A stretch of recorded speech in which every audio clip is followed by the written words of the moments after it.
Alrighty, what is going on, Pats Nation? You guys already know who it is, but it's a little bit closer. Make it a little bit easier for me. I probably should put this back up on my little mount thing right here. I just have not done that yet from a couple of collaborations that we've done over the last week and a half. But what's going on, Pats Nation? How we doing today? I know we lost. I know it's going to be tough, but we're going to get into the diagnosis of today's game. We're going to break everything down. I have about a page full of notes that I have. We're going to break down statistics. We're going to break down player statistics. We're going to break down time of possession. We're going to break down what went wrong, essentially. I also left a link to any of my Patreon members. Something new that I'm going to be doing is that towards the end, mid to end of my my live streams here, pretty much after I'm done with my analysis side of things, I am going to be leaving the chat open to my Patreon members to come into the live stream and talk a little bit about the game. So if you're someone who wants to get on live here with me and talk a little bit about these games, link always in the description below to become a Patreon member. But hopefully the audio is good. Hopefully the connection's not too bad in this. I know we had a little bit of connection issues last time. Praying that does not happen this time. But you guys know there's only one way that we start each and every single one of these videos, and that's by rolling our intro. So without further ado, let's do that.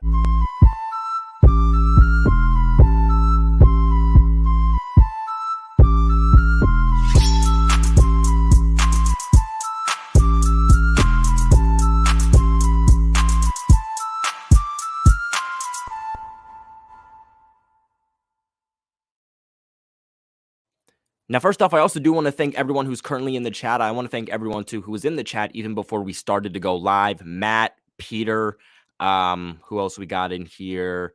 Oscar. Guys, I'm seeing in the chat so far. I really appreciate you guys for coming in and watching. I know it's late. It's about 12 in the morning.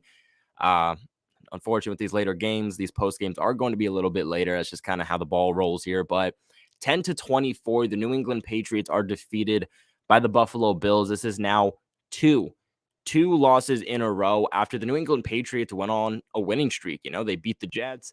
They go into the bye week. They come out. You know, they beat the Colts. They beat the Jets. They go on a little bit of a win streak here. And then you play against the Vikings here on Thursday Night Football a week ago on Thanksgiving in a game that was very, very close and was very, what's the word I'm looking for? Referee based, for lack of better words. We're just going to go with that. But a game that the Patriots very well could have won last week. And this is a game that the Patriots really needed to win, this game against Buffalo, just because, you know, you look at the record, the Patriots were 6-5 heading into this game. The Bills were 8-3. The division's wide open. The division between the Patriots, the Bills, the Dolphins, the Jets, and these types of games, not just games for the AFC, but the AFC East are very, very important games for really all of these teams. And the Patriots, after that loss to the Vikings, went from third place in the division, Jets being last, to last in the division. And this puts the Patriots even more down there in the division, continuing to be last place at least until next week. So for at least another week, we'll be riding last in the division. And again, that's not what you want. With these division games, the Patriots really need to start winning. You fortunately beat the Jets twice in very close games, so you at least have the tiebreaker over them. But let's keep in mind, the Jets also beat the Bills. The Jets also beat the Dolphins. So they potentially have tiebreakers over there, which could really diminish that tiebreaker the Patriots have over the Jets, because the Bills already have a win over the Patriots. The Dolphins already have a win over the Patriots. And it's going to be really hard for the Patriots to at least break even with both the Bills and the Dolphins having to win both of those games, the Dolphins and the Bills, the final 2 weeks of the season.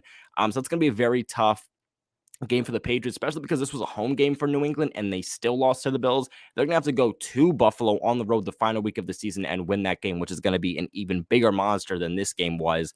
And to start this game off, I really thought that the Patriots had a fighting chance. I said, you know what?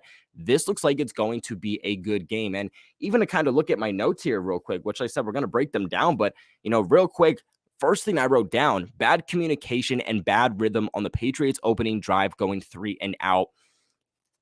Would they have went down and scored? I don't know, but for them to go 3-and-out, it's 4th-and-1. They punted. It was a miscommunication between Ramondre Stevenson and Mac Jones, results in a fumble. Fortunately for them, they were able to get it back, but still, bad communication to open the drive, especially after the Bills went. They won the coin toss, and they decided to get the ball back to start the second half.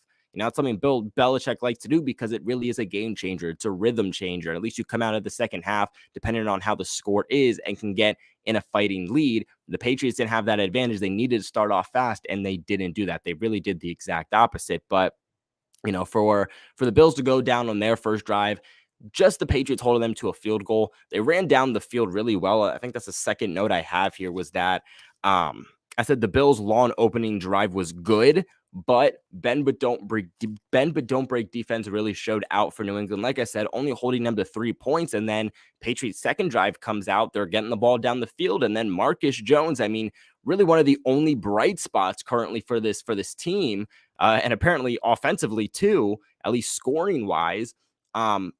Gets it for what I think like a 45-yard touchdown on a screen pass, and it goes 7-3. And I said, you know what, this could be a really, really good game. This could be a fighting game.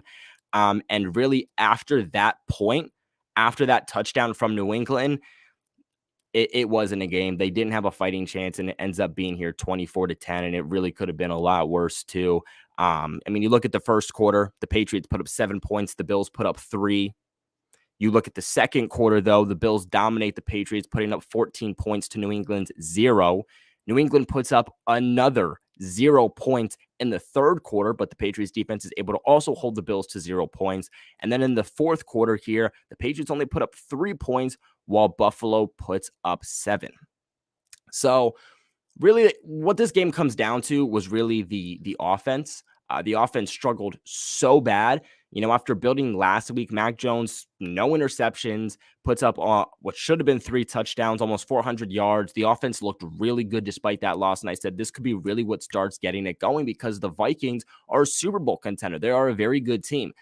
Their defense isn't as good as Buffalo, but they're still a very good team. And New England was able to be very, very successful against them, despite, again, still not winning the game. So I was confident the Patriots could come in this game and put up points, and they only end up putting up 10 points offensively, putting up, again, a total of 0 points in the second and third quarter. You're not going to win. You're not going to dominate that. The Patriots defense, not great in this game. They still put up 24 points total to the Bills, but again, they were still able to put up 0 points to the Bills in the third quarter and only 3 in the first quarter. That's still an improvement from what we saw last year, especially in the playoffs, where they put up almost 50 points on us. So it's an improvement, and I think this game would have been back-to-back. This would have been a dogfight if the Patriots offense could have just performed how they did last week. And this is another game where we're saying, Matt Patricia, what was your play calling? Because I swear, I would see the same play. It would be an out route to the sidelines to Jacoby Myers. And sometimes it'd be a different receiver, Jacoby Myers, Devontae Parker, Hunter Henry, but it was always that same play, and it was always the same outcome. And that's not to say that Mac Jones had a great game, because by no means did Mac Jones have a great game. But when you're running the same play time after time, expecting it to be successful against one of the best defenses in the National Football League that knows how you play because they're a divisional rival, what are you expecting? I thought the play calling outside of that Marcus Jones play was just absolutely horrendous. Check the chat real quick, because you guys know, like always, anytime we get a donation, we do have to go to the chat. So just want to make sure we don't have any of those that I have to get to right now. But I want to get into a couple of statistics here. Now, speaking of Mac Jones, not a great day, especially compared to what we saw last week against the Vikings. He threw a total of 36 passes, only completed 22, 195 yards, averaging just 5.4 yards per attempt, 1 touchdown, almost an interception. And surprisingly, only sacked 1 time. That was a crazy statistic for me. I thought Mac Jones would be running for his life, which multiple times he was running for his life, but the fact that there was only 1 sack total in this game was very, very surprising to me. Now, mixed with Mac Jones running for his life and penalties knocking out some of those sacks on the Bills side of things, it definitely could have been worse. But with McDermott, who's been pretty much a practice squatter his entire career, coming in and starting for the Patriots at right tackle, was was very unexpected for me. Yanni Kajust not playing in this game. He's dealing with an injury. He was a scratch. Isaiah Wynn dealing with an injury. He's a scratch. I thought that was going to be an area in which the Bills definitely took advantage of. But hey, not having Von Miller definitely panned well for the Patriots, because if they did have Von Miller, that sack number without a doubt would have been high, and he would have absolutely ate throughout the entirety of this game. But Mac Jones also put up a passer rating here of 84.8. Not a great day from Mac. I'm not going to put all of this on Mac. There were some throws where I was like, what in God's name are you doing? I feel like I saw so many overthrown passes from Mac in this game. I mean, just easy throws, easy dump off throws, and he's simply just throwing the ball way too high. I'm like, what are you doing? Whether it was Ramondre Stevenson or Hunter Henry, like, you're asking these guys to really high point that ball and come down with it on catches that really should be easy. These are short to intermediate routes that Mac Jones always hits. He's very accurate within the short to intermediate route. It's not like we're asking you to throw a 40, 50 plus yard bomb down the field. Like, these are passes you should very accurately be hitting, and he wasn't doing. But again, still at the end of the day, you could tell he was frustrated. I like that he wasn't pushing the ball down the field really much at all. He was just taking, at least trying to, taking what was given to him. He wasn't doing what we saw him do early on in the season, where he was forcing passes down the field, which resulted in interceptions. The Patriots would not have had a fighting chance whatsoever, and this score would have been much worse if Mac Jones was trying to shove the ball down the field when it just quite honestly wasn't there. But you could also tell Mac Jones was frustrated. He had to go to the short to intermediate route every single time because there was nothing available downfield. But to me, that also kind of goes back to Matt Patricia. You have to scheme things up better. You have to give better routes to these guys, because something else I wrote in my notes was, dear God, it seems like these Patriots receivers, whether it's the running backs, the tight ends, the receivers, they are getting absolutely no release on any of their routes. Like, the Buffalo defenders are on the heels of these guys every single time. You know what I'm saying? Because the Patriots have the type of receivers in Tyquan Thornton and Nelson Aguilar to be able to threaten to push the ball downfield. But it still seems like when the Patriots were doing short to intermediate route passes, the Buffalo Bills knew what they were doing and they were on their toes, because the Patriots really didn't get any yards after the catch other than that Marcus Jones play, which resulted in that like 45-yard touchdown. But other than that, even the short to intermediate yards, the ball's caught, and then that Bills defender is right on their heels and making that tackle right away, which put the Patriots in a lot of situations where it's, third and short, or, fourth and short, and now you're punting because you don't want to go for it on 4th and 2. So, like I said, I don't put this all on Mac. I could see the frustration, but there were definitely some throws where I'm sitting there like, what are you doing? Even that throw to Hunter Henry that very well could have been an interception from Jordan Poyer. I'm like, how are you not completing that pass? Now, it was a great play there by Jordan Poyer, really tracking that ball down and speeding up and even being able to potentially make that play. But still, nonetheless, Mac Jones has to get that ball to him, and he really just floated that ball overall. Josh Allen on the day, the Patriots pretty much held him for the most part. I mean, 24 points for sure, but the Patriots did pretty well with holding him, despite what we've seen in the past and despite his abilities here. He was 22 for 23, 223 yards, only averaging 6.8 yards per throw, two touchdowns, 0 interceptions. The Patriots sacked him twice. He did have a passer rating of 106. Rushing wise, he was the 3rd best rusher overall here for the Buffalo Bills on the day. He had 8 attempts, 20 yards, only averaging 2.5 yards per attempt. So the Patriots really didn't have a hard time holding Josh Allen. They just were not playing complementary football, and the plays that Josh Allen was making were just in crucial times where the Patriots had to make a stop. Something that I feel like we're seeing all season long is that we're not playing complementary football. The Patriots go down and score a touchdown. You ask the defense to at least get the offense the ball back, force a 3 and out, force a punt, something, and they go ahead and they let up a touchdown. And then vice versa. The defense plays really well. They allow a 3 and out. They finally force the Bills to punt, and then the Patriots are going 3 and out. So not playing complementary football has definitely been a big issue for the Patriots in this game. Another game in which they try to get Ramondre Stevenson involved as much as possible. Ramondre Stevenson also being the Patriots lead rusher here. We'll get into lead receiver here in a minute, though. Lead rusher, though, Ramondre Stevenson, 10 carries, 54 yards, averaging 5.4 yards per carry, a long run of 16 yards. I think he saw a lot of really good moments. He had a lot of really, really good runs, pushing for extra yardage, one-handed catches. He's just being Ramondre Stevenson. Mac Jones seems like he was running a lot in this game still. Like I said, 3 carries, 7 yards, 2.3 yards per carry. I felt like I saw him run a lot more. And then Kevin Harris, the rookie, getting a little bit more involved than what we've seen really the entirety of this season. He'd had 1 carry, but it went for -1 yards, and the Patriots kind of just threw him out at that point. If there's one statistic that I had to throw out there to pretty much say, hey, this is why the Patriots were not successful in this game, is that the Patriots lead receiver in this game was Marcus Jones.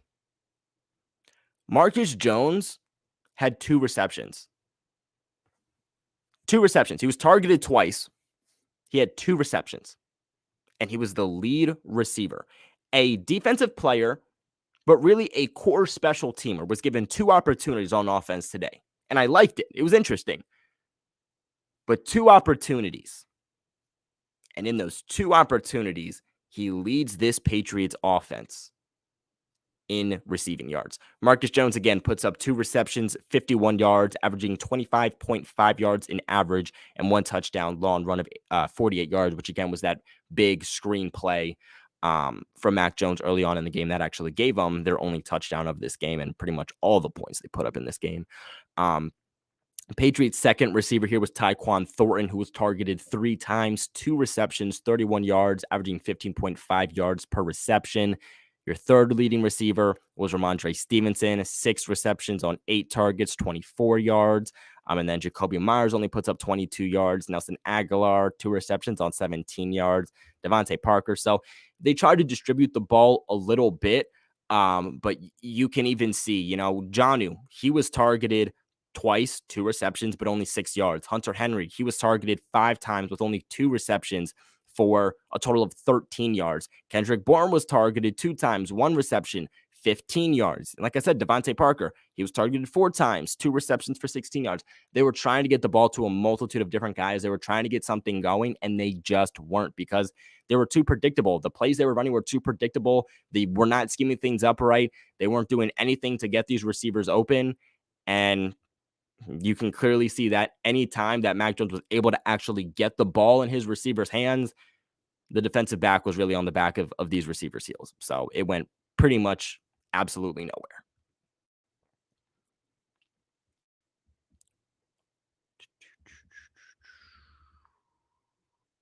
We did get a donation in the chat.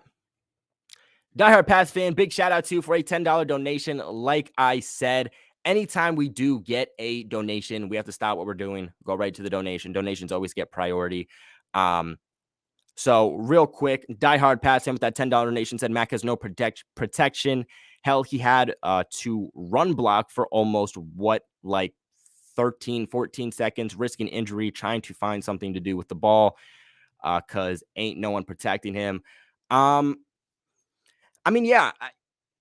Mac Jones running for his life isn't anything new. I think you have to understand, too, what's kind of going on with this offensive line. The Patriots got a break, like I said, not having Von Miller essentially in this game, I think was a big break for them, but that's still a very good defensive line, especially interior based here for the Buffalo Bills and the Patriots. They don't exactly have their offensive line together. Trent Brown probably would have missed this game if the Patriots had Isaiah Wynn and Yannick Kajust in this game. I firmly believe that the only reason Trent Brown played this game is because he had to. The Patriots had literally no tackles outside of the 2 they started at left and right. So if one of those guys went down, we would have been absolutely screwed. But this offensive line has been a huge letdown, especially after, drafting Cole Strange in the first round. You expected this offensive line to take a step forward and not a gigantic step back here.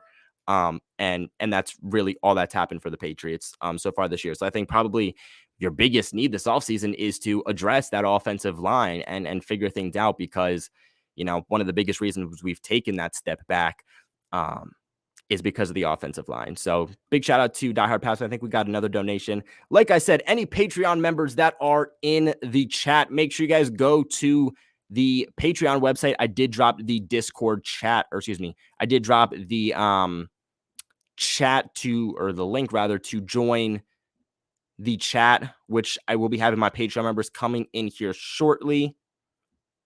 Like always, if you want to become a Patreon member, you want to come in, join the live stream, talk some football, link in the description below. All right, Malachi Rhodes with a $5 donation. Big shout out to you, Malachi. I really appreciate the donation.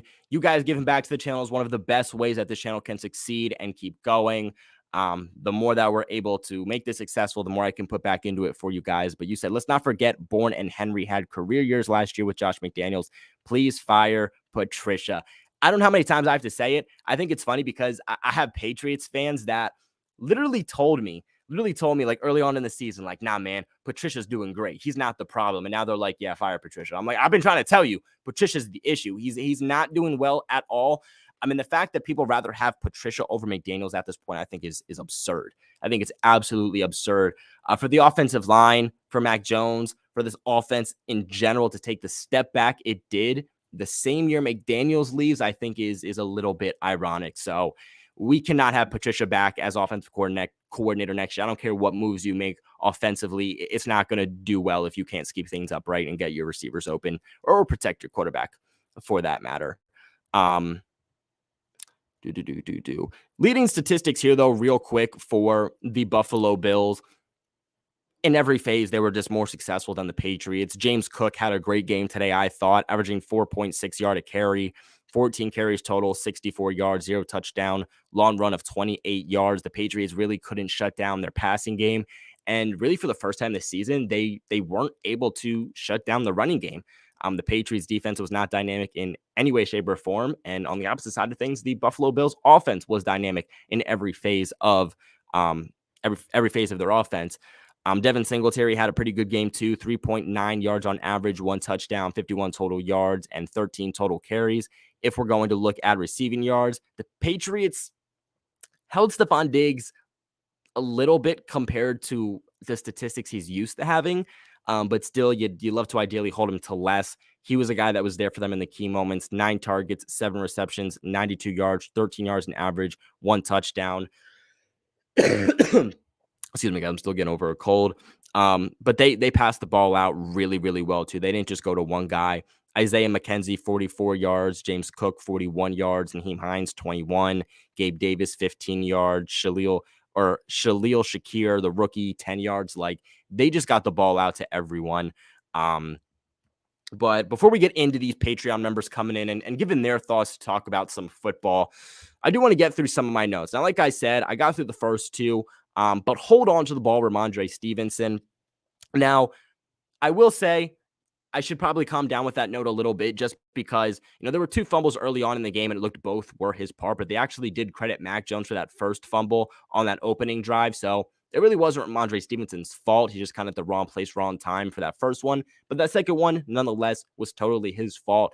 Needs to hold on to the ball a lot better. That was an issue he had early on last year. Hopefully that isn't an issue that will keep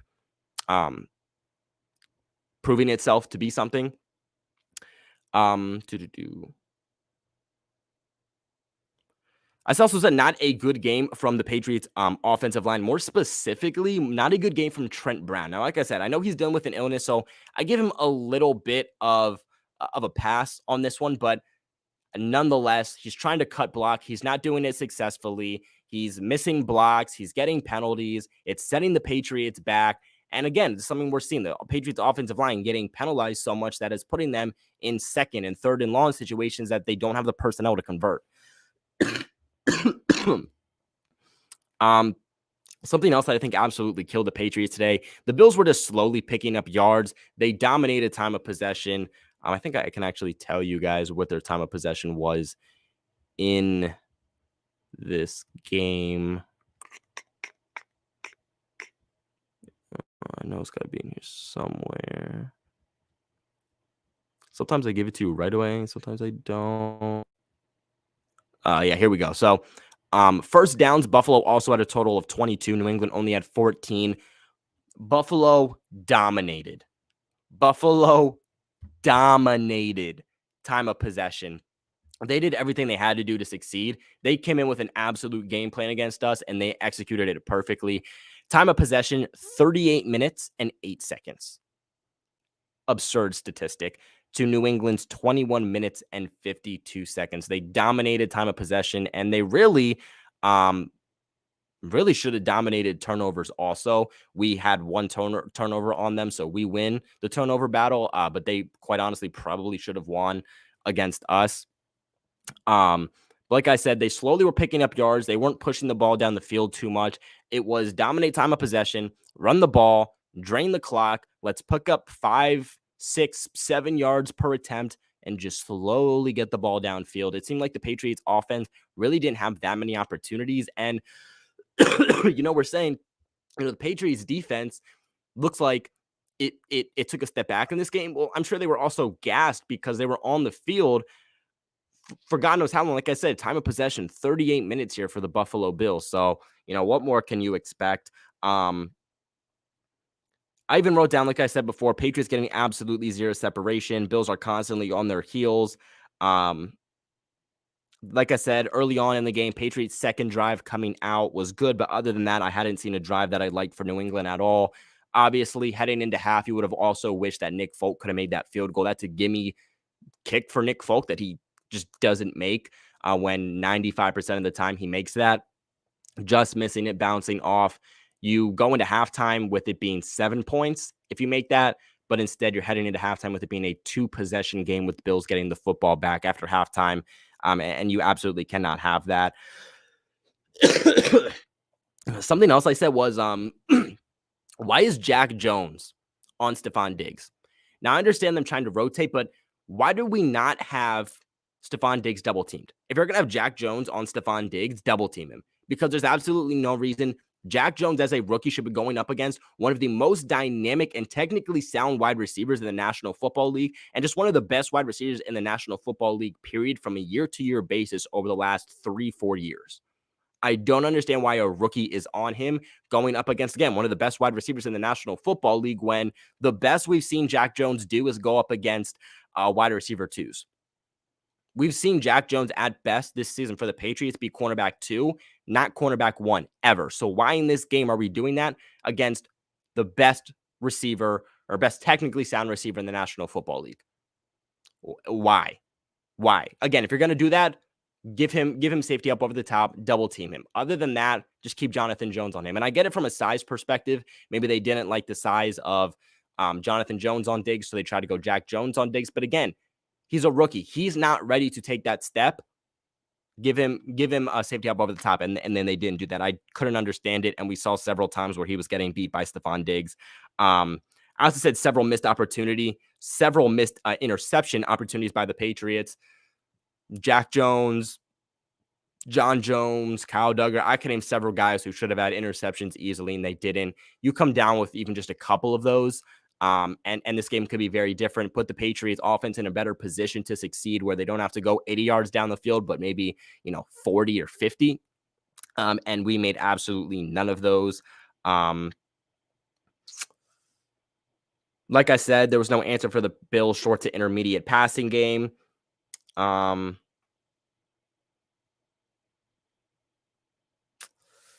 And that's pretty much all the notes I have, because other than that, I touched on everything. But I do want to get to my Patreon members here, just because I don't want it to be too late and for them to have to be sitting here. I'm just being like, hey, when's it my time, dude? So I got one guy in here for tonight.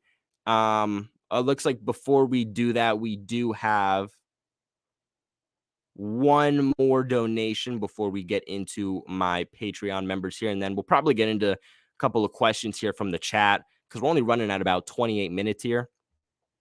Forgive me, guys, I am sick, so if I seem a little off today, that's why I've been sick for a little while now, so definitely feeling under the weather. But Diehard Pat's in with another $10 donation. Big shout out to you. I really appreciate it. You said, hey, Global fans, let's all hit that like button. Patriots Global is up late doing the live stream, so let's help him by pounding that like. Let's go. Yes, Diehard Pats fan, I appreciate that. Appreciate the donation. Appreciate you giving back. But yes, I'd appreciate it if everyone could leave a like on this video, guys. That really helps out the channel. I know right now and in general, not everybody's in a financial standpoint where that they can give back to the channel, and I get it.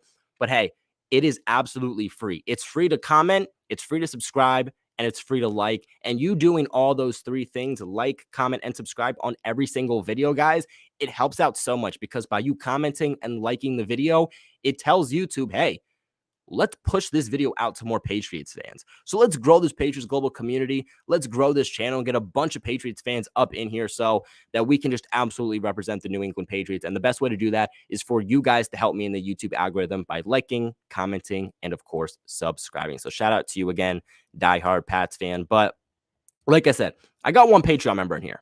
One Patreon member. That is my boy, Software Dragon. So let's add him to the chat. How are we doing today, man? I'm doing good. How are you? I mean, I could be better, man. I feel very under the weather. But I was like, you know what? We haven't done a post game in a little bit. So I was like, we have to go live. We got to do a post game. I want to get back to these live streams. But I'm fighting through the sickness, which is a little tough, especially with like all these lights hitting you. You're just like, you're already running a fever and you feel hot, and you have like all these lights hitting you. But what'd you think about this game?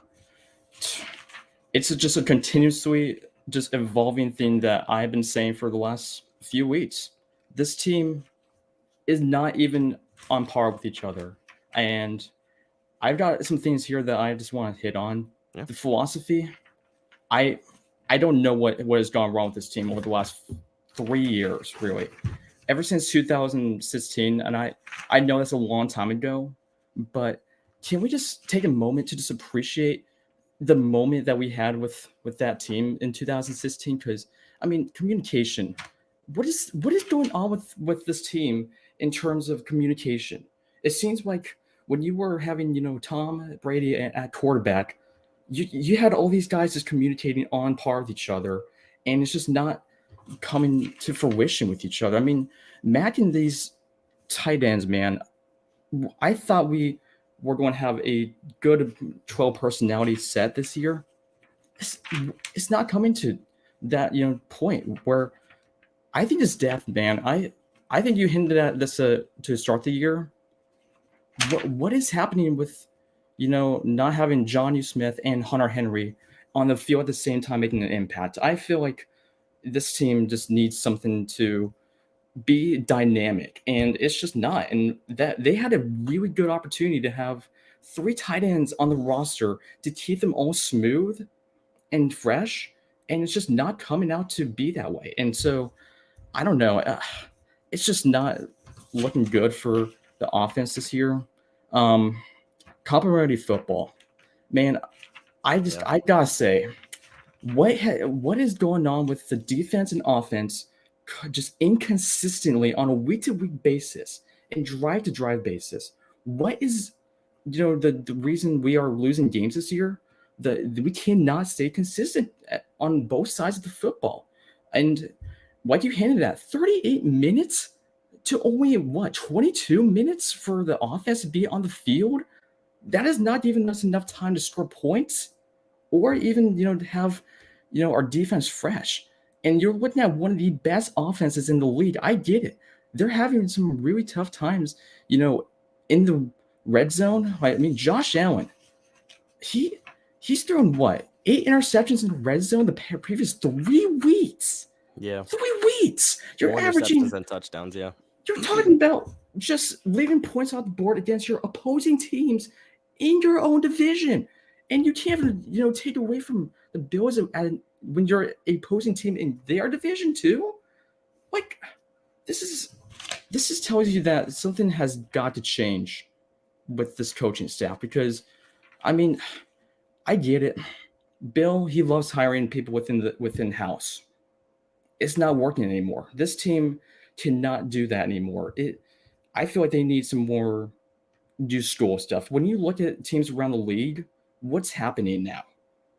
They're looking more towards like having these, rookies making more of an impact, because it's helping them groove into the midst of things from NFL from college. And I think that we looked at the NFL today, it's just like college 2.0. And I don't know what we're doing in terms of, things of the coaching staff. And it's making me really think that, man, at some point or another, you're going to run out of guys. And, what we had at the beginning of the year? We didn't have somebody to take McDaniel's spot, and that's impacting Matt Jones's, development. We're not having anybody to help develop these, receivers. I get it. Tyquan Thornton, he's a rookie, but were you hinting at it earlier? This is a team that needs to have some speedsters to open up the middle of the field and short area, routes. And it's just not, coming to fruition at this point. And I think there's injuries also, inconsistency from, the receivers, the reception, separation, terrible. And Yeah, man, I agree. It's not good. And this hints back to my tight end point.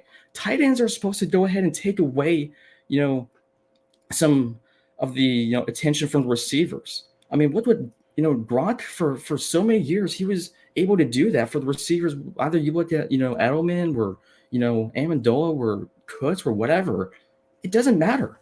Hunter Henry and Jonnu Smith do not draw attention to a defense as the way that some of these other guys do that have come through New England in previous years. And it's just, I don't get it. And yeah, man, I agree. I agree. And like you said, complimentary football, man.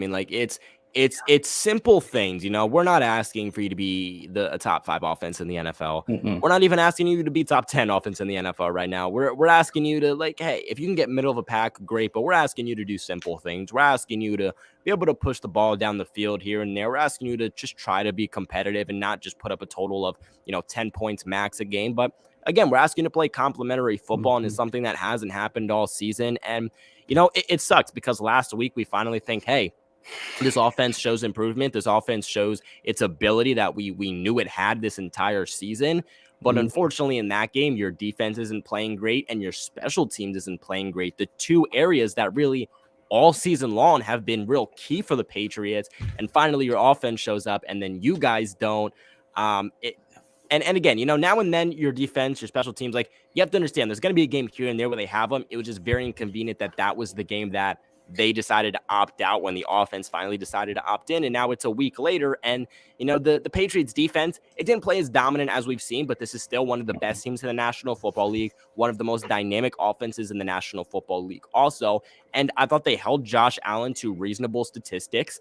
And I think it really could have been a lot worse. Like I said, there's several times that I saw interceptions that they should have had. There's several guys that are to blame for that. Like I said, I saw Kyle Duggar should have had one. I saw Jack Jones several times should have had one. I saw Jonathan Jones should have had one. Like, the Patriots should have came down with at least one interception because the statistic, like you also said, there was a point where, Josh Allen was coming into this game with more interceptions thrown over the last several weeks than touchdowns. And how many teams has he lost to in this division already, yet we're not able to beat them for some reason? You know what I'm saying?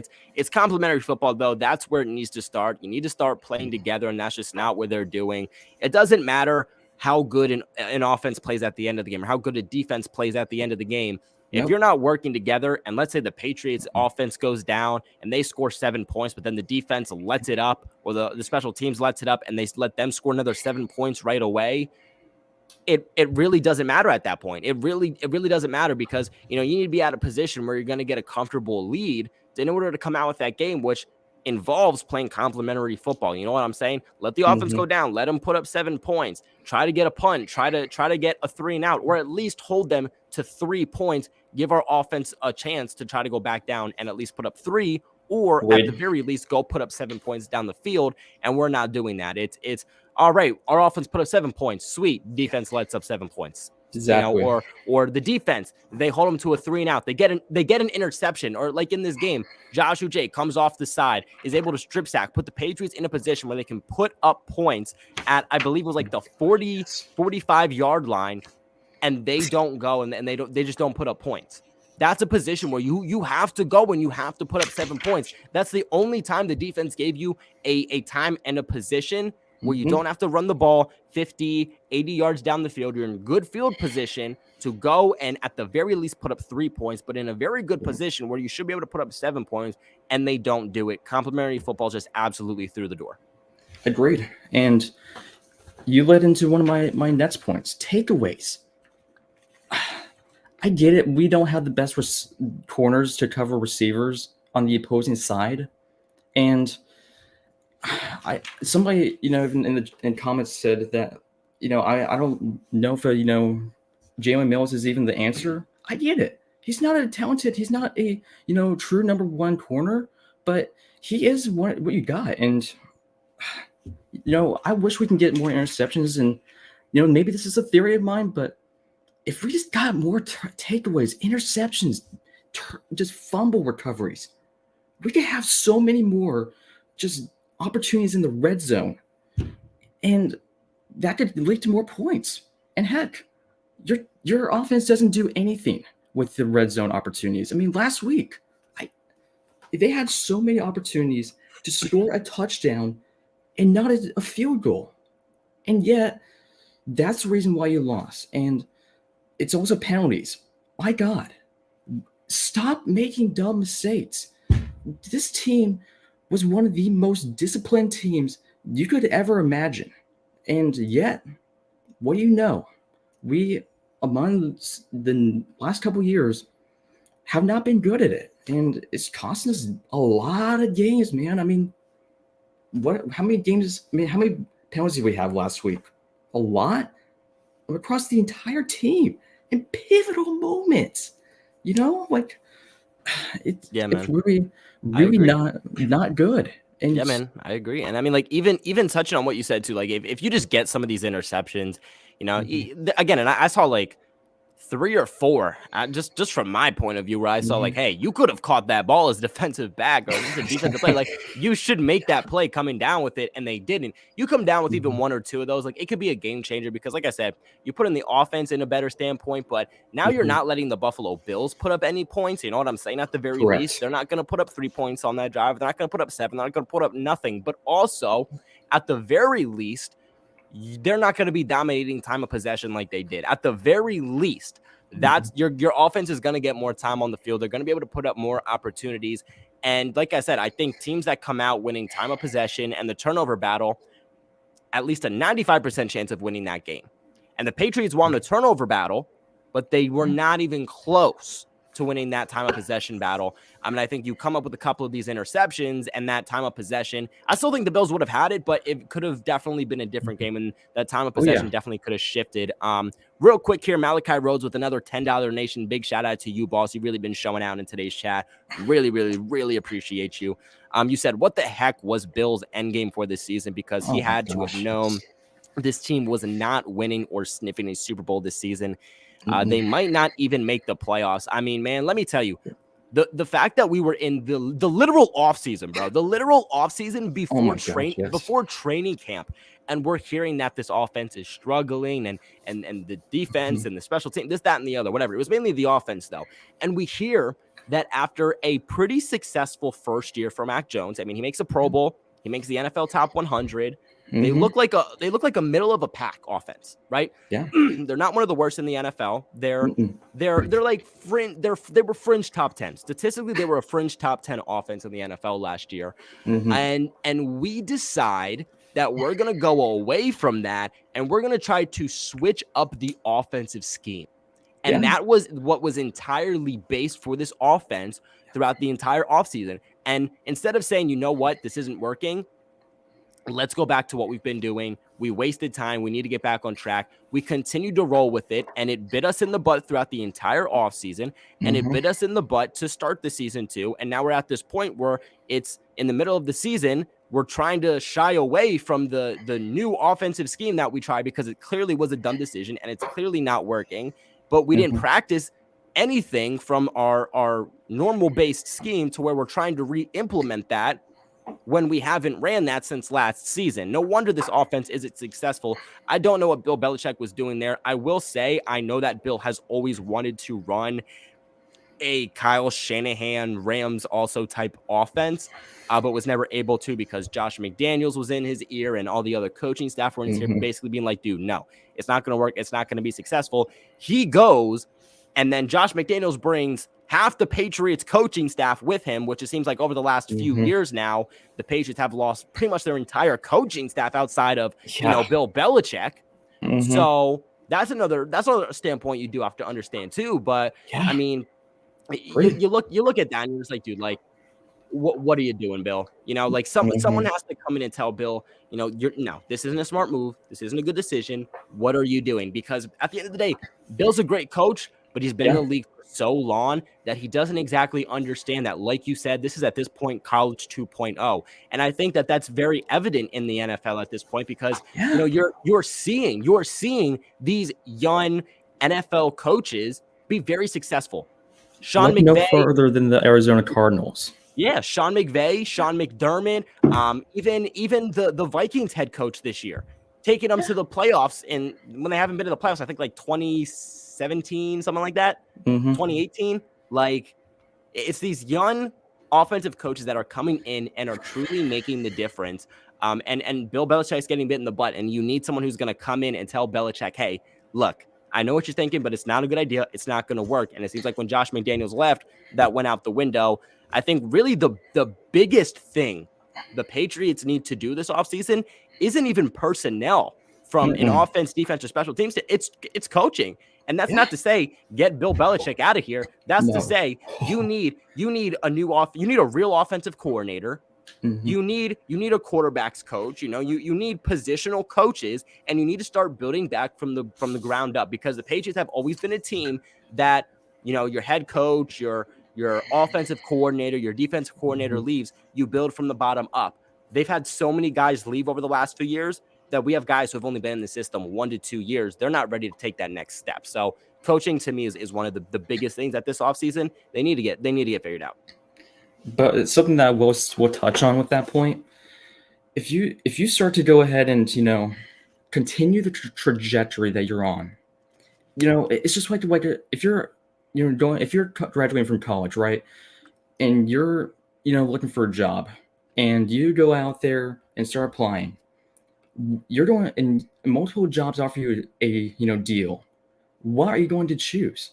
The one that offers you more money but is not able to go ahead and have a consistent, philosophy within the room, or are you going to choose the one that has the most, proven track record within the last, I don't know, say 4 to 5 years, and absolutely is going to not offer you the best, deal? You're going to go with this team that has the best opportunity to win. You get what I'm saying? Like the last 3 years, we're on a up, down, kind of smidge it out a little bit here, and then back down. We're so inconsistent that I think that's going to be really hard for some hiring. So these next 2 years, man, we gotta find some personnel within the coaching. So and we gotta find some I'm ways to in. spice I it up. agree. Yeah, I mean, you look at the coaching, like I said, that's been a big issue. You look at Hmm. even Bill Belichick's. I think his drafting's been pretty good over the last couple of years. I think that's an Hands area down. which has gotten better for sure. Like since probably 2020, I would say it's been pretty good. Hmm. Um, but you look at the cap situation and managing that, it's not Oh been yeah. good. It seems like if we don't have the money, we don't create it. We just don't have the money that year. But when we do have the money, Bill's overspending. He overspent on Nelson Aguilar. Yes. He paid Thanks. Hunter Henry and Jonnu Smith. The Patriots are now pay the most money to tight ends in the National Football League. They are two of the highest paid tight ends in the National Football League. And now 2 seasons in, we have really not gotten those guys involved enough. I mean, last year, Hunter Henry, yes. Yeah. Jonnu last year, no. Hunter Henry's gone this year. Jonnu more involved this year, but nowhere near what he should be. Clearly, you're overpaying those guys. You overpaid Aguilar an insane amount. It seems like Belichick went out there and said, you get money, you get money, you get money. And I'm Yeah. looking at what he did in free agency that year, and I say, who was really a hit? Hmm. Jalen Mills has been good, but he's not a cornerback one. At the No. absolute best, he's CB1, but I like him in a rover role, which he has not been able to be put in because of Yeah. the lack of personnel. Hmm. So I'm not gonna say that's a bust, but I would say slightly overpaid. Overpaid on Aguilar. I think you overpaid slightly on these tight ends. Yeah. Um, who did you really not overpay for? Is my question. Matt Judon, I would say, is the real hit you had there. Hands And down. when you have over $60 million to spend and you really only hit on one of those players 2 years in, Hmm. it's an issue. Yeah. And how much money do they have left next year? Next year, I'm hearing like somewhere between 60 to 80 million, somewhere I'm hearing. If They're we they're can, they're up there. They're up there. But what I will say is they're top 5 in cap space. They're supposed to be. Mhm. But there are a lot of teams that are going to have a lot of money, so it's gonna be hard to compete still because a lot of teams have money. Like the Chicago Bears, I think have like $100 million in cap. heck, I've heard even higher than that, probably north of 120 million, which is a ton. That's like Insane. half your team going away. And so, but this, you said it best. You just said it go. Like they're not going to have a whole lot of cap space, and what is that going to do to bring people in along with your last 3 years of track record? I don't know. That's going to be tough, and I was thinking about this over the time past the game, and it's going to be tough, man. I feel like all we're going to be able to do is either trade for players or really draft them and really hit on those next couple drafts because I don't know this next couple, you know, free agency signs. I don't know who's going to want to come here. It's tough for free agents to come here when you don't see something going right. So No, yeah, yeah. you're right, and I was thinking about that too. And unfortunately, we're going to be at a point where you have to say money talks. You Hmm. have to rely on people wanting to play for Bill, and money talks. So it's going to be up to Bill Belichick to put that money in the right place this year. Put that money in the right place and get some steals because you can't be in a position where we're overpaying guys and then them not panning out because it's just not going to bode well for us. So he has to be smart with the financial standpoint and what we do in free agency, but he also has to absolutely hit this draft, which we've had some good drafts over the last couple years. So keep that Hmm. up, but you have to hit on free agency because those free agents, those guys come in to make the immediate impact. Oh Those yeah. guys that you draft are guys that you're kind of developing over time. I mean, even look at Marcus Jones. First half of the season, the Patriots said he's not ready. He Exactly. showcased himself over the last couple weeks because he's finally been ready, and he was a 4th-round pick. So, Hmm. you can't rely on your entire rookie class to show out and prove pivotal roles for you in year one. Did you have any other notes from this game? Um, I think I hinted on it a little bit earlier. Red zone. Red zone. What have we done the last couple years? We have tried to get players to be absolutely studs in this team from like their previous team. Like, let's say John Smith was a great red zone target, wasn't he? Coming from the Titans. Yeah, he was one of the Yes. best. He was one of the best red zone tight ends in the National Football League. And how many touchdowns over the last 2 years since we've had him has he had any touchdowns in this entire span with us? Three? I think like 2. Just throw that I out the think. garbage. This is what you said. Overspent. Hunter Henry. He's the most consistent tight end for us in the red zone the past 2 years, but this year, shelve himself. Absolutely cannot get on the field. Um, Kendrick Bourne, dude. This guy needs to get on the field right here, right now. Get out of your mind, Matt Patricia. I'll come over to your house and just scream in your get him on the field because he's one of your best players in the red zone. He even had a touchdown potential last year against the Vikings. And you're just giving up on these players way too fast when they do something stupid like miss a meeting and not giving them a chance at all. I mean, the first 4 weeks of the season, he had what? Like 2% of snaps on offense? 4% of offensive Yeah. snaps? Yeah, What? he was there was a point where what was his name? Lil Jordan Humphrey, the practice squatter who was getting elevated, was actually Mhm. coming in and playing significant more amount of snaps than Kendrick Bourne was. Yeah. And so, I, and this is even something that carried over from Detroit. Matt Patricia, and heck, even back in 2017 when he did, before he even did leave, he was having such a hard time with players, connecting with him as a person. And I, and this comes back to your point. They got to get rid of him after the season. I get it. He's one of Bill Belichick's favorite, people to be around in terms of like team. But the past is the past, and we talked about this in, I've learned this in my psychology class. When something's worked for you in the past, it doesn't mean that's going to work for you now. So there's something where Bill has to say, dude, I was wrong. Guys, I was wrong. I'm going to swallow my pride. We got to do better. And next year, we're going to have something new. And I'm going to bring to you something, that you guys probably would like to see is a player reunion together. I've seen teams they've talked about just man up, but they are doing nothing. And I don't know. Something has got to be, have to fire these players up. And I don't know if they're doing that right now. And I think that's leading to fatigue and really I think some of the meetings, man. I get Bill Belichick is a big ego guy, and thank you to Ashton Luck. You said it best. He has a big ego. He has to let go of that. And I know it's won him a lot of games, but it comes back to my point. It doesn't sometimes work for you in the past. It doesn't mean it's going to work for you right now. It has a small chance of doing it because other teams they're going to find a way to beat you in the butt if you can't adapt. And that's what I think this team needs to do really soon. And starting this year, start now. Don't wait until next year or till training camp.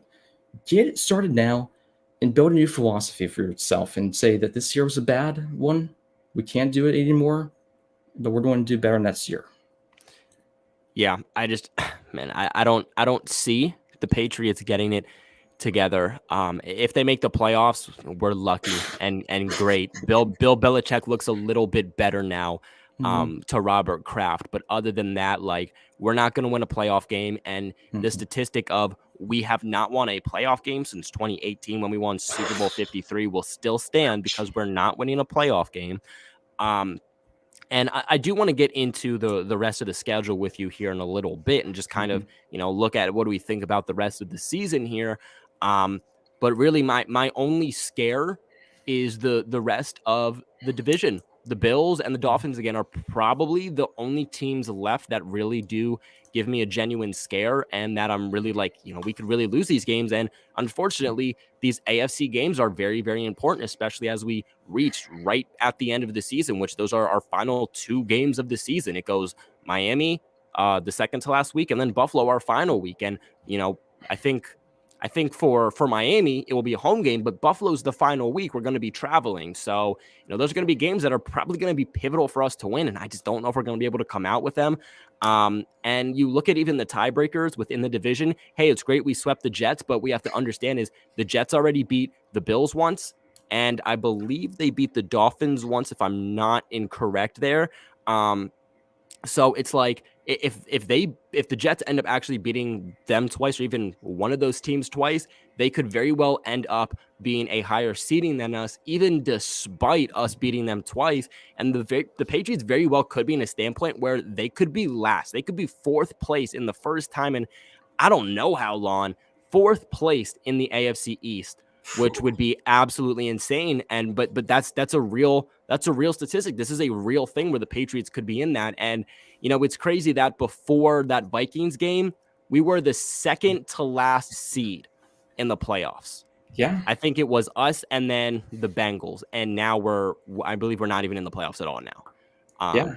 We're 4th in the division and we're not in the playoffs right now. The Patriots can't afford to keep losing. They went on a win streak, 2 losses in a row now. We got to get back in the win column. And I don't want to say they have to win out, but I would probably say like 1 loss max is the amount that we can suffer if the Patriots do still want to squeeze into the playoffs because, whether you're looking at the Chargers, the Raiders are in a little bit of a rise up, but it might be too late for them. But the Chargers, the Bengals, like these are teams who we all really, for the most part, have the same record. It's going to come down to these tiebreakers, and it's going to come down to a 1-game difference. And the Patriots really could be, unfortunately, on the outside looking in there. But I do also want to, kind of look at some of these questions and these comments that we're getting in the comments section. I'm an idiot who always shows out in the comments sections. I really do appreciate you, man. He's a long time supporter of the channel, brother. So I do appreciate you for showing out. But this is a topic that I actually really like. So I've been waving over this comment for a little bit. He said, "What's y'all take on Bill O'Brien leaving Alabama and taking an offensive coordinator role and maybe move Matty P to another area?" So I absolutely love this. I want to make a video on this. When Mac Jones was drafted, I thought that this was going to be the move that we made. Was hey. Mac Jones is coming in. Let's get Bill O'Brien in here because they've worked a little bit together. I believe Mac Jones was heading out when he was heading in, but they're still a little bit familiar with each other. They worked in the same scheme overall that they had in Alabama there. But Bill O'Brien still, he worked in this offense before. He knows this scheme, but he's also went back to college and worked there with Alabama. So we can bring some fresh new ideas. He's going to be way, way better than what Matt Patricia brings. I think Matt Patricia goes back to being what was it? Player personnel or something like that. Yeah, director Whatever. personnel. Yeah, whatever the heck he was, before being an offensive coordinator, which was just a dumb move by Bill. I mean, real quick, I don't know what Bill was thinking. Like, yeah, let's have two failed head coaches be your offense coordinators. When Matt Patricia was with the Lions, what did their offense do? When Joe Judge was with the Giants, what did their offense do? Two failed offenses while they were head coaches. And yeah, let's put both of those guys together and think this offense is going to manage itself. Like, I don't know what he was thinking there, but I think you want to be successful. You got to get Bill O'Brien in here. And I think that could make the Patriots a top 10 offense with the personnel they have, but also with him bringing in some fresh ideas. And again, it's not like you're starting from the bottom up because he's been in this system before. So you can implement new things that are young and at the collegiate level, but you can also still do some of the old things that you wanted to do. Bingo. That's you hit that nail on the head. This team, like I said before, this team needs new philosophies for being a college 2.0 team. I mean, we need to be able to get a lot of these perspectives. And Bill O'Brien, dude, he has familiarity with Bill Belichick before 2011. He has a lot of familiarity with Nick Saban, a guy who really likes Bill Belichick and is friends with them. They have a lot of familiarity, dude. I mean, I heard some talk about them even bringing him on last offseason, if I'm not mistaken. That was yeah. There were some rumors going on about that, but unfortunately, like he was still under contract for one more year there with Alabama, and Bill Belichick and Nick Saban, they're like best friends. So like, you know, they have like this agreement where they're not gonna like poach, you know, coaches from each other's teams. So Belichick essentially was like, you know what, like I have to figure it out. And that was kind of my process. I was like, well, Josh McDaniels left. What if Bill Belichick was thinking, hey, I want Bill O'Brien, but I know I can't get him this year. So I know he's gonna his contract's gonna be up next year. I'll try to get him when his contract's up and bring him here. All I have to do is survive for 1 year. So maybe that's why he brings in both of these guys, is to try to do it. And it didn't work out whatsoever. And nonetheless, he should have done something that made us more successful. But that's the only thing I can think of is he said, you know what? All you have to do is survive 1 year. I'll get Bill O'Brien in here. I'll have a real offensive coordinator, and Joe Judge and Matt Patricia, they'll go back to where they need to be and not being offensive coordinators. That's the best that I can think of. And if that doesn't happen, then, you know, Bill's just lost his mind. Yes, and plus, really, I think that this could be a year that we just say, look, we get it. We don't have a lot of cap space. We don't have the personnel to really coach these new players. We don't have the personnel to really develop these guys that are coming in second year. But next year, this will be the year. And that will be the time when we get all the pieces that you said and could pretty much bring some new ideas. And so, but again, we really need to nail that draft, because you look at a lot of these players that are coming in from Alabama, dude. I know we're not going to be able to get Will Anderson, but dude, that guy is such a leader on that team. I would love to see him on that Patriots team if he had the opportunity, because man, that would be like, just think about, like, you know, Lawrence Taylor coming on a team that was, you know, with Bill Belichick, and just like getting off the line and just making him like a Hall of Fame player. That would be so fun. But, you know, that's not going to happen. He's going to go to something by like the Seahawks or something like that, because they have a higher draft pick than us. But I don't know, man. There's a lot of good players coming from Alabama this year, and I cannot wait to see if they can pick some guys up. So we'll see. We'll see what happens. I agree. Now, I'm curious just to see your thoughts on this one. Patty the Batty comes in with a little bit of an opinionated comment, but I love these. I love getting reactions on these. And I want to hear yours first. Cut Brown, let go of Jonathan Jones, Myers, Damian Harris, rebuild the whole line in free agency, draft draft offensive linemen and wide receivers, hire Dan Orlovsky or Bill O'Brien. What are your thoughts? Okay, let's start with that last question. Do you really think you're going to bring an analyst onto the coaching staff? I get he was a former player, but there's no chance. There's no shot he even comes on this team. No shot. As for the draft lineman and wide receiver, we're not going to get. I don't think we're going to get any wide receivers high in the draft. We've literally proven that in recent years. 2019, N'Keal Harry, bust. 2022, Tyquan Thornton hasn't really panned out, but his first year, we'll see what he can do. I think we're going to take somebody within the fourth round where we're lower. I really do. And then draft linemen, bring some depth in, bring some tackles in, because there's no shot that these guys are staying healthy. Wynn is leaving after the season. I don't think we're bringing him back. He's going to demand a big contract. And Brown, what is he, like 31 now? He's getting up there in age. He's not as consistent as he used to be, but I would love to see some guys come in, but that is tough. That if you can't bring in a good, offensive line coach, there's no way you're going to have some good, role players there. But there's no way we're going to be rebuilding that whole offensive line. I like Andrews, but he's getting up there in age. We need to find some depth behind him because he's suffered some pretty big, severe injuries. I mean, blood clots, some, finger, injuries, some lower body injuries. You think about a player playing center, lower body and upper body are so important. So we'll see what happens with him. There might be maybe a shot that he comes back and develops a new center for the future. But Damian Harris, Jacoby Myers, and Jonathan Jones being let go. Maybe you let Harris walk. If you had to ask me for, going to let go of anybody, because running backs, they don't last a whole lot.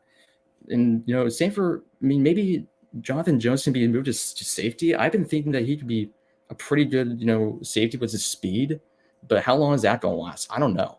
But Myers, keep him, pay the man. This guy is the most consistent receiver on the entire roster. Get him. And yes, I think maybe we should maybe cut ties with Brown. I don't know. It's this he may need to go. Yeah.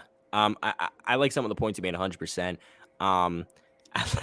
As for Dan Orlovsky, I've heard this going around a lot. I think he said something like, "Hey, like I'll be the Patriots offense coordinator or something." And I'd be interested to see what he could do, but like I do agree, like there's better places you could go. And at the end of the day, is Bill Belichick really going to be the guy that brings in an analyst? Probably not. It's going to be Bill O'Brien, if anyone. Go with Bill O'Brien. He's the better choice. He's the proven choice. I know some people are like, well, did you see what he did to Houston? Well, he's not coming in as a head coach. That's like saying, hey, did you see what Joe Judge or Matt Patricia did while they were head coaches? Mm-hmm. Yeah, but they can come in from a player personnel standpoint or a special teams standpoint if you're Joe Judge and still be very good and not run an entire team. So I'm not worried about that whatsoever. And even then, the Houston Texans did have really good moments with Bill O'Brien. Yeah, they did. Just not at the end. As for the whole who to cut and whatever, Trent Brown, here's what I'll say. He is not the same guy he used to be. He's not the guy who had his first stint with us. He's dealt with some injuries. He's dealing with some illness. He's just very inconsistent. He's not what he used to be. He's not a brick wall like he used to be. You need to find a new spot. Whether I don't even know what he's playing at this point. Left tackle or right tackle, he's everywhere. Yeah. But I would say you have a little bit of flexibility with him. You can still wait another year, 2 max.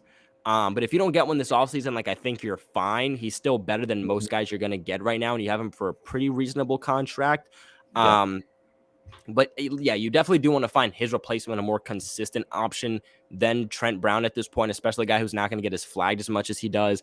I feel like right now he's doing a lot of cut blocking too, which is just cutting guys and making them go down, which sometimes it's successful. And then other times it's just absolutely not, like we saw tonight where he totally missed the guy and he just came right up in Mac Jones' face and it almost was a safety. So that was horrific. As for let Jonathan Jones go, No, I can't get behind that one at all. No. You keep Jonathan Jones. He's one of your best defensive players. I don't think what people are realizing is that he's cornerback one. He's been cornerback one for the Yes. Patriots all season.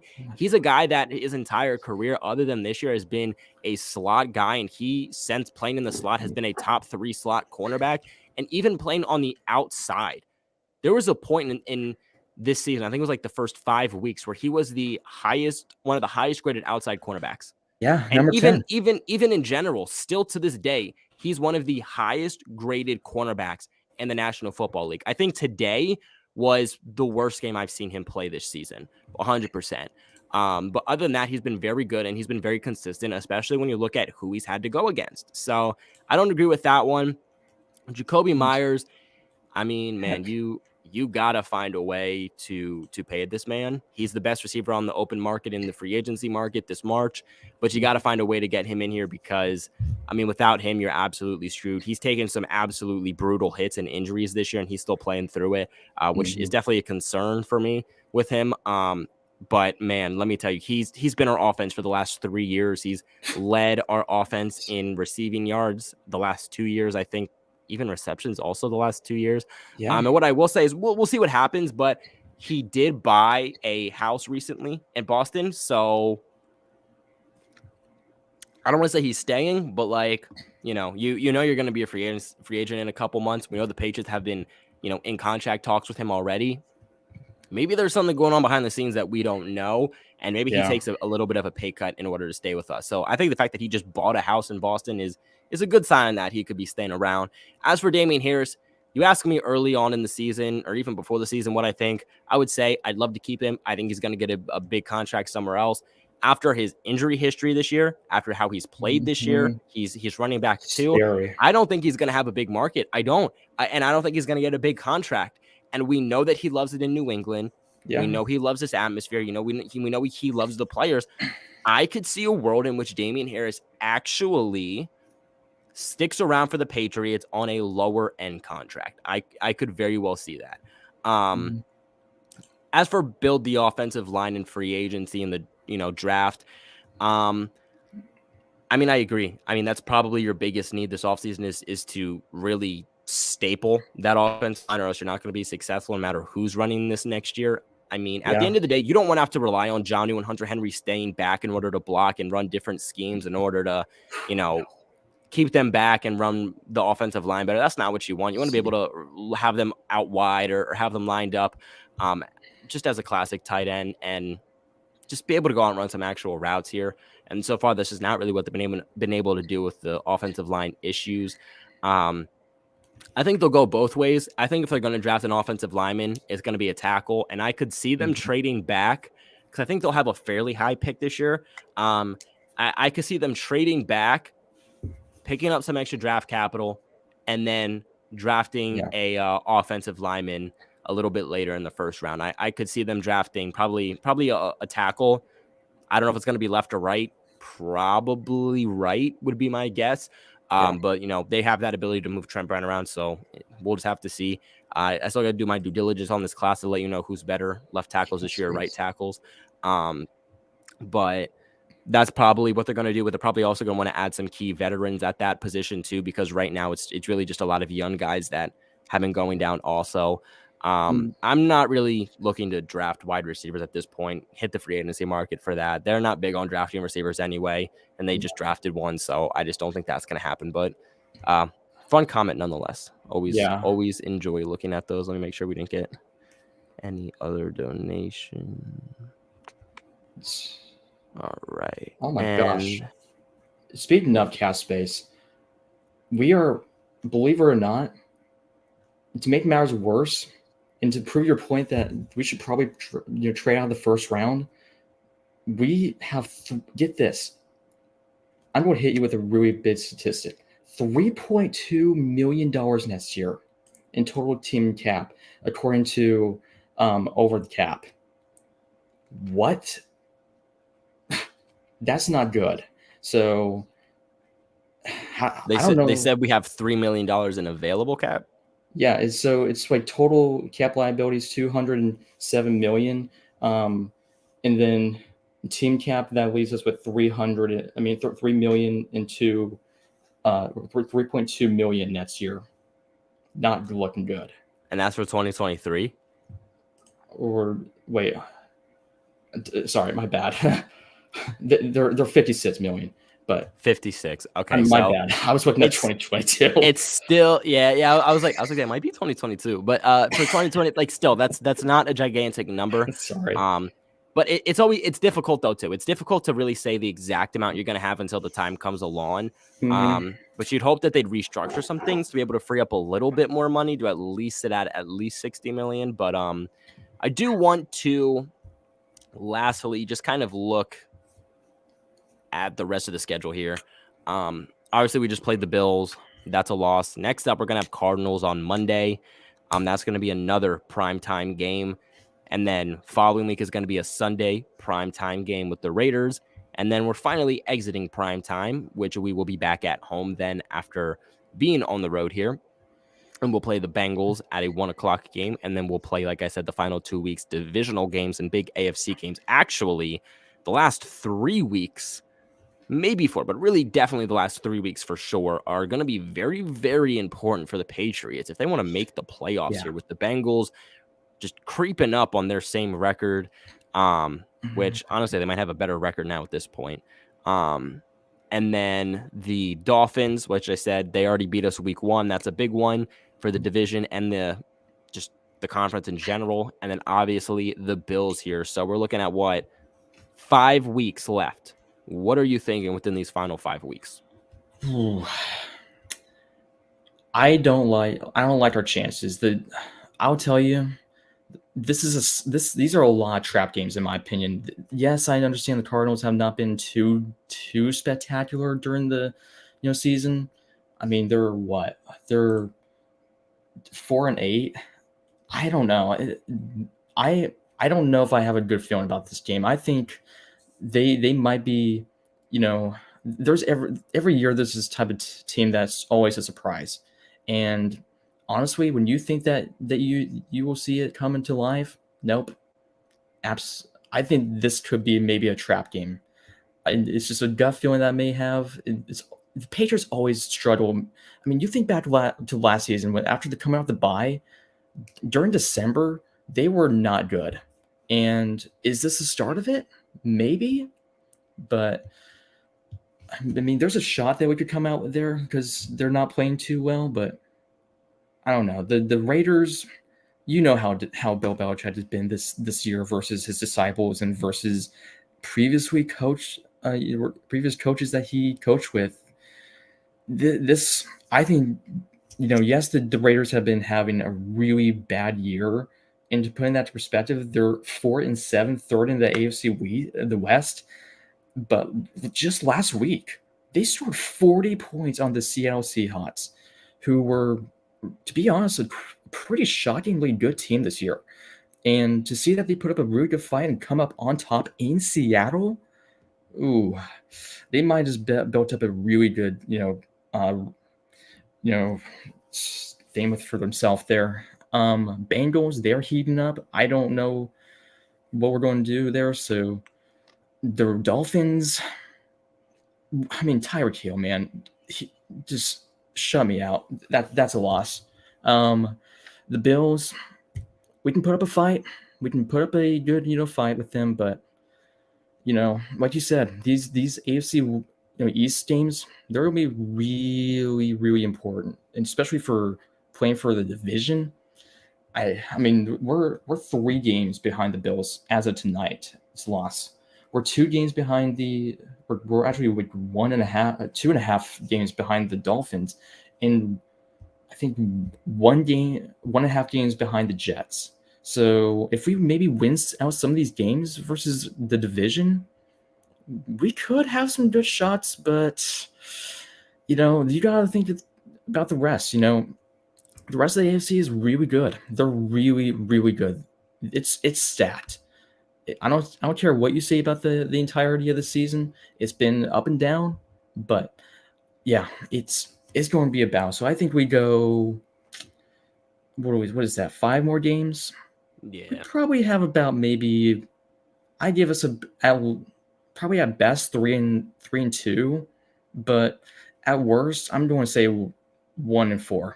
That's my floor and ceiling. Yeah. I think I actually agree with the records there you have. So I think the Cardinals game is going to be a win. Patriots, I just don't see them going 3 losses in a row. Cardinals Mhm. have not been all of that anyway. This should be a win for the Patriots. The Raiders game, I think everyone's going to say, hey, that's an easy win for us. They've been crap all season. But what you don't understand is that every time Belichick plays a former disciple, he loses. He finds a way to lose. So that's an issue for me. I think that could be a trap game. Mhm. It's a game they should win. But at the end of the day, you're playing Josh McDaniels, who knows your offense like the back of, he knows your team like the back Mhm. of his hand. And that's a big advantage. So, it's going to be up to Belichick to, you know, not even Belichick. It's going to come down to which coach here, which head coach knows the other head coach better and how to take advantage of that other coach. The Raiders have done bad, but let's keep in mind when Matt Patricia beat the Patriots a couple of seasons ago in 2018, they were still a horrific team also. So like they still beat the Patriots pretty confidently. So that really doesn't say anything to me. The Patriots could win that game, but the Patriots very well couldn't win that game. So it's a toss up. I feel like I don't know which one I want to lean towards right now. They've picked it up over the last couple of weeks, but I feel like I have to stick. If I don't know exactly which team I have to win, I have to stick with my original pick, which before the season started, I had the Raiders winning. So I'm gonna have to stick with that. The Bengals, I think, is going to be another tough one. They've picked it up. They've obviously made it to the Super Bowl last year. A very good team who started slow but have picked it up. I think it's going to be a very hard win for the Patriots, but another must win for the Patriots if they want to win the play or not win the playoffs, but make it to the playoffs as one of those final seeds. Right now, I'm going to say the Patriots are able to do it as long as you can shut down Joe Mixon and Jamar Chase. I'm pretty confident that you can win Wow. that game. It's a tough task to be able to do that, but if they've showed us over the entire season, really outside of this game today, that they were able to stop the run. So, Mhm. double team Jamar Chase. Don't let a Justin Jefferson situation happen again. Actually know how to shut this guy down. Double team him, rely on stopping the run in Joe Mixon, and I'm confident that you can squeeze a win out here. But yeah, man, I mean, the Dolphins, I think it's going to be tough for this defense to keep up. And I just don't think the Patriots offense is at a point where they're going to be able to keep up because they did not build off of that loss, which should have been a win against the Vikings. So I'm not confident in this offense, whatever. So I'm going to say that that's a loss. And then I'm going to say this Bills game, they haven't shown me. They haven't shown me anything to be able to say that this is going to be a win. So I got to say it's a loss. It's in Buffalo. The only way I say we win this game is if like Buffalo is sitting a bunch of their starters Mhm. and we are not sitting our starters. Then I'll say, hey, we could win this game. But other than that, I got to say that's likely going to be a loss too. Let's get us back over here. There we go. All righty. But is there any last points that you have here on today's game or just going forward? Guys, I know that there's a lot of, and this is directed towards the comments. I see a lot of you saying that Matt Jones will not be the starting quarterback next year. Guys, they drafted him with the 15th overall pick for a reason. We've had a really bad year in terms of coaching. We have not had a good, consistent offense. But guys, I'm telling you, there could be a shot that if we hire the right guy, bring Matt Jones into good development, do not give up on Matt Jones. Build a team around him and look at the Dolphins, look at the Eagles, look at the other teams in the past. When they've drafted a quarterback in the first round or second round, they've surrounded their third year quarterback with a ton of talent. And maybe Bill Belichick starts to see that trend being continuous and keeping that continuity in the league going. I I think some of these weapons are really bad. Reset next year. It's going to be a building block, but keep him around. If you keep him around, you're going to have a better shot at winning for the future. So, for whoever's saying that Matt Jones is not going to be the future, I say slow down a little bit. Give him 1, 2 more years. Let's see what he has. Yeah, I agree. Slow down. I mean, I think the fact that, he did what he did last year. He's the best quarterback drafted last year, and then makes a Pro Bowl and NFL Top 100. Which, Mhm. say what you want about the Pro Bowl, NFL Top 100 is voted on by NFL players themselves, and it's not like he squeezed in. He made it what I think like what was he like 60 or 70th in NFL Top 100 or something like that. So like 85th, it, yeah. 85th, something like that. Yeah, like he wasn't. It's not like he was like 98. You know what I'm saying? Like he it was a very respectable season for him. Yeah. But we're just all of a sudden gonna take him out of the picture. Like he's a bad quarterback, and the fact that Zappy plays a couple of good games against Hmm. two of the worst teams in the NFL. Not to mention Good that they're point. running a different offensive scheme with Zappy than they did Mac Jones, and then you have Patriots fans screaming for Zappy when Mac Jones is put in. I mean, Yes. you're asking for your offense to not be successful, Patriots fans, by doing that. So just stop it. Stop being disrespectful, especially after what Mac did. Look at what's around him. I mean, for God's sake, please, after today's game, if you're a Patriots fan saying Mac Jones has got to go watch all 32 film. I believe it's Hmm. called all 32. Um, and you can actually see from like a bird's eye view. This is what I watch when I do like game review. A bird's eye view of the plays, and you can see everyone on the field, not just like the little glimpse that they give you when it's Hmm. actually the televised version. But look at that and see where could Mac Jones have gone with the ball here that it won't be incomplete or picked off, because his Yeah. receivers are blanketed. He's expected to get the ball out in 1 second because his offensive line can't keep him upright, and he's running for his life. He was injured for a part of the season. Like, what are you asking him to do? Not to mention that they're not running with what he's successful with. Hmm. He was very successful with play action and RPOs in college, and they were running that with Bailey Zappi against the Lions and against the Browns, two of our most successful offensive games this year. They ran it with like 20 some percent of the time with Zappy versus like 8 to 12% of the time with Mac Jones. And it's like you're not even moving to his strengths at this point. So he was just, you're not doing the things you should to make your quarterback succeed. And the second year leap is very important. And they did absolutely nothing to make him succeed in that sense. Again, running with a different offensive scheme during the offseason and now trying to switch it back to the old one.